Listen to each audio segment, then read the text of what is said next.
Hello everyone, Silent here, and welcome back to another episode of Bugrock of the Week. Today I'll be showing you some extreme villager trading exploits and how to use them in your Bedrock Edition Nether update worlds. Now recently I released a tutorial on a villager trading hall which uses zombie villager curing to make it so that you get the steepest discounts in history, where you can literally buy anything from a villager for 1 emerald and you can trade anything to a villager for 1 emerald. So it is basically as powerful as it gets, and it's way more powerful than I'm even describing here. However, there are several more bugs or exploits or mechanics that I did not cover in that video that we'll be covering today that make villager trading even more powerful in the 1.16 update. It is seriously basically the ultimate thing to do in the Nether update. Forget all the Nether update features, you should be villager trading, because right now this stuff is off the walls crazy. And I'm going to be showing you everything that you need to know about it in today's video.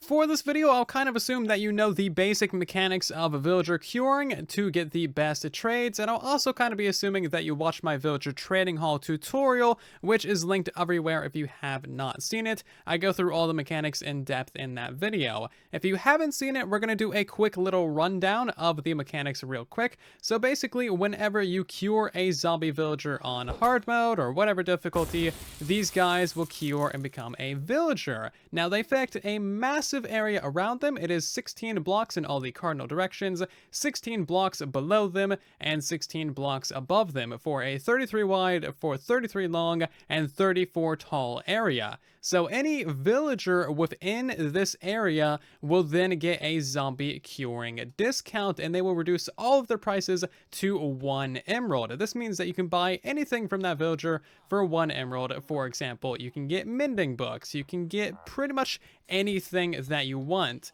and you can also trade to them basically anything for 1 emerald. So for instance, we can give this guy a fish for 1 emerald, or a piece of paper, or 1 stick, or 1 rotten flesh for 1 emerald. And that is what I designed the entire villager trading hall around. So great, that is a super powerful feature on its own, and how do you make it better? Well, luckily for you, that's the entire point of this video. We're going to fully automate it to the point where you don't need to do literally anything at all. Throw away your golden apples, throw away your potions, because you don't need those in the slightest. Behind us here, we have a little bit of a demonstration setup with some command blocks to kill zombies and items, just because those are annoying things.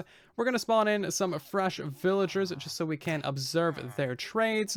As you can see, their trades are the normal things, no discounts, no changes, and of course this can just be whatever villager you like. We're gonna go ahead and set it to nighttime, and you'll notice that whenever a zombie spawner spawns a zombie villager, that zombie villager will automatically give these guys the zombie curing discount. You don't need to do anything to the zombie villager at all. All it needs to do is spawn in. You don't need to kill it, cure it, or interact with it. It automatically gives these guys the discount. And that zombie villager has the same range around it that you would normally expect.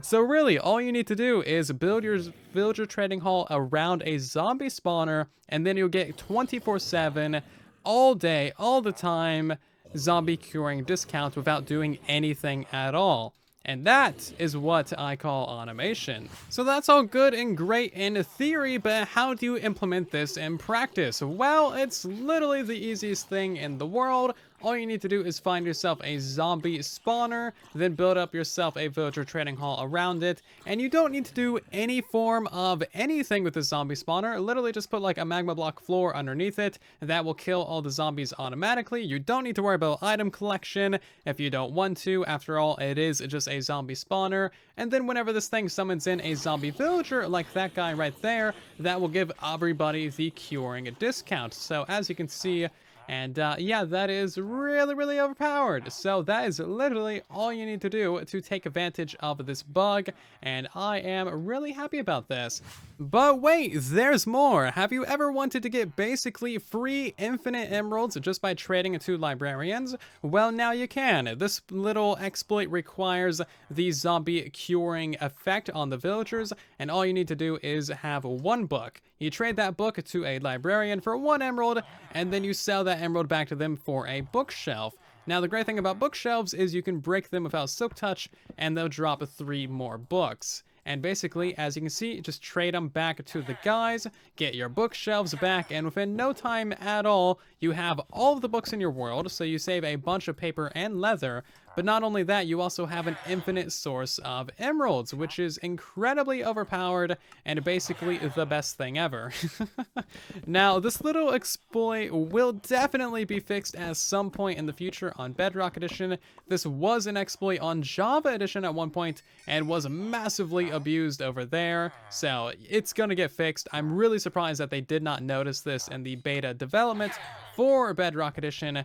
But then again, I probably shouldn't be too surprised. So enjoy this little infinite emerald exploit while you can. It's not going to be in the game forever, and you can basically use any of your existing librarians for this.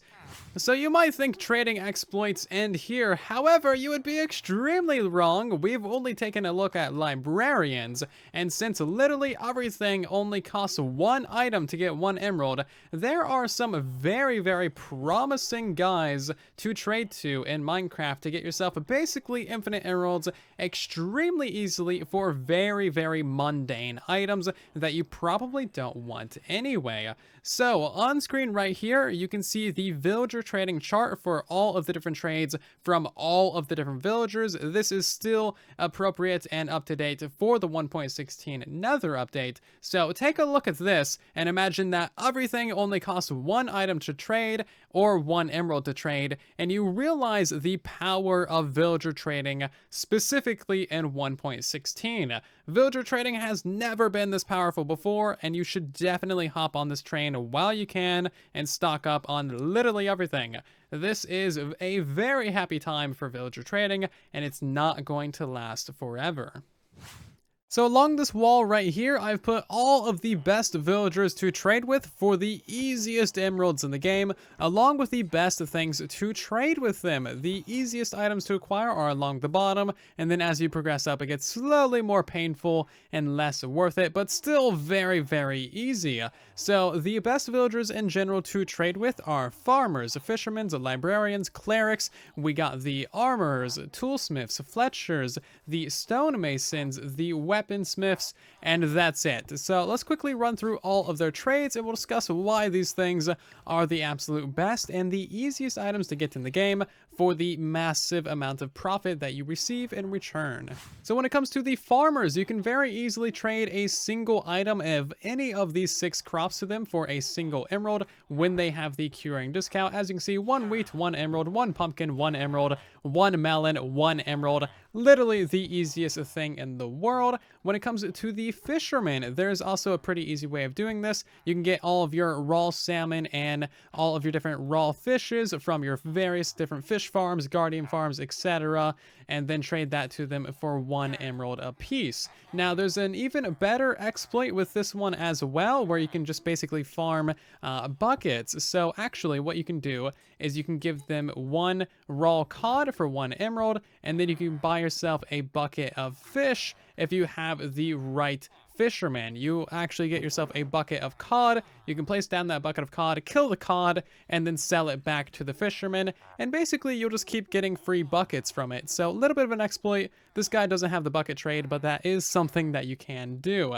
Don't forget that you can also trade string to the fishermen. Moving on to the librarians, you can trade paper, books, and ink sacks to these guys for, of course, 1 emerald per thing. And of course, there's the book exploit with the librarians as well. Don't forget that these guys also want ink sacks, so if you have an AFK fish farm or a squid farm, you can trade all of your ink to them for 1 ink per emerald. When it comes to the clerics, this one is probably the best and the funniest. You can trade 1 rotten flesh or 1 nether wart to them for 1 emerald. The rotten flesh is extremely overpowered, especially if you got yourself a zombie spawner. And then, of course, there's also the armors. These guys are mildly alright if you got a whole bunch of extra things sitting around. Maybe you got an iron farm, you can trade your iron to them. Maybe you got a wither skeleton farm or something. Or you just like mining, and then you can trade your coal to them for 1 emerald as well. It is a thing that you can do. I don't personally think it's worth it. These are valuable materials when you can just trade rotten flesh. The same story unfortunately is not true for the toolsmiths. These guys do have the same coal and iron trades, however, they also accept flint. So you can give them literally 1 flint for 1 emerald. And as we all know, flint is pretty useless, and you probably have way too much of it. When it comes to the Fletchers, these guys have a myriad of all kinds of amazing trades. First of all, you can trade them 1 stick for 1 emerald. That is definitely the best trade on this entire list. You can of course give them 1 feather for an emerald, 1 string for an emerald, 1 flint for an emerald, and you can also give them 1 gravel plus 1 emerald for 10 additional flint. So basically, you just keep farming free flint and free emeralds. Seriously, Fletchers, of all the guys, are the most powerful out of the bunch besides the librarian exploit. But wait, it gets even more ridiculous. These stonemasons will accept stone, andesite, granite, and diorite, all for 1 emerald apiece, which is really quite very ridiculous. Depending on the guy that you get, they'll take a different one of these stones, and as you can see, that is a great way to get rid of all of your annoying blocks. So definitely make sure to collect all these things when you're out mining. And of course, the final guy, the weaponsmith, has the standard flint, coal, and iron trades, and at this point, you know what to expect.